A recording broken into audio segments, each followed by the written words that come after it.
कई साल पहले की बात है। एक महान से राज्य में कृष्णदेवराया नामक एक शासक रहा करते थे। उनकी माँ बहुत धार्मिक महिला थी। माताजी ने अपने जीवन में कई धार्मिक स्थानों का दर्शन किया और बहुत सारे पूजा पाठ में भी भाग लिया था। महाराज अपनी माँ से बहुत प्रेम करते थे। जैसे साल बीतते गए,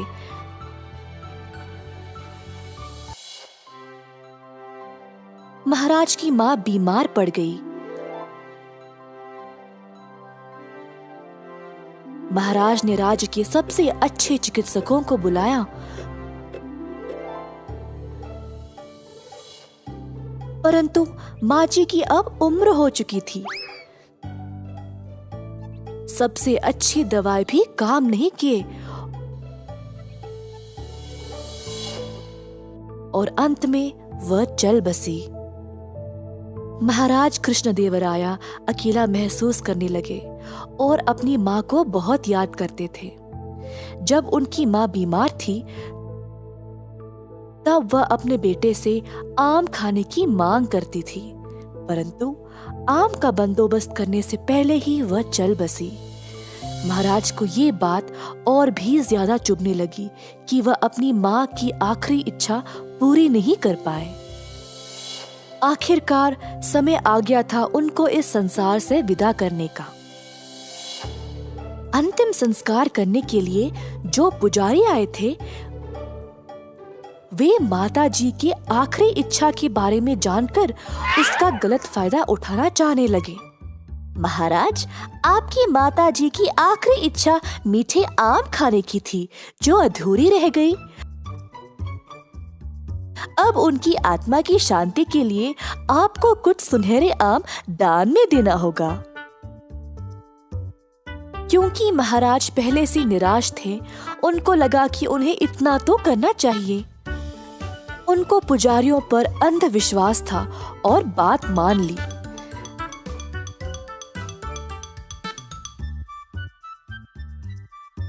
राजा ने 10 सुनहरे आमों का प्रबंध किया और पुजारियों को दान में दे दिया।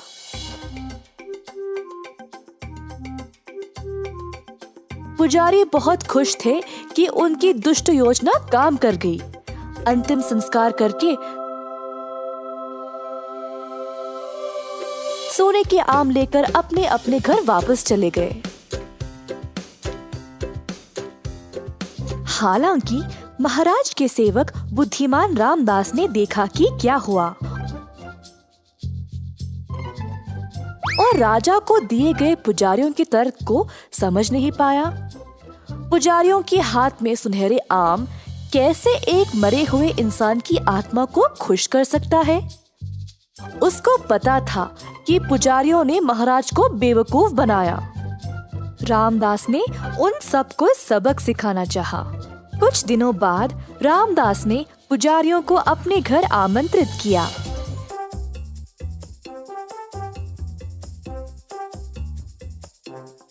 वह बोला, मेरी मैया कुछ दिन पहले चल बसी।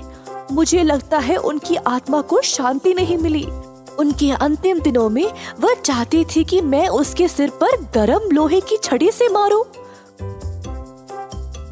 परंतु मैं ऐसा नहीं कर पाया और फिर वह चल बसी।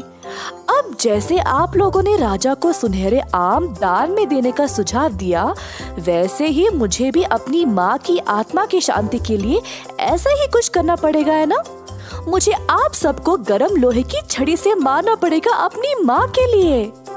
ऐसा कहकर रामदास ने एक गरम गरम लोहे की छड़ी की ओर दिखाया, जो उसका नौकर पकड़ा हुआ था। सारे पुजारी भयभीत हो गए। रामदास के कदमों पर गिरकर दया की भीख मांगने लगे। रामदास ने सबको वो सुनहरे आम वापस करने को कहा और दया की भीख महाराज से मांगने को बोला। अतः अगले दिन महाराज को सारे सुनहरे आम वापस मिल गए और लालची पुजारियों ने सबक सीखा। एक बार फिर रामदास को उसकी सतर्कता और समझदारी के लिए प्रशंसा मिली।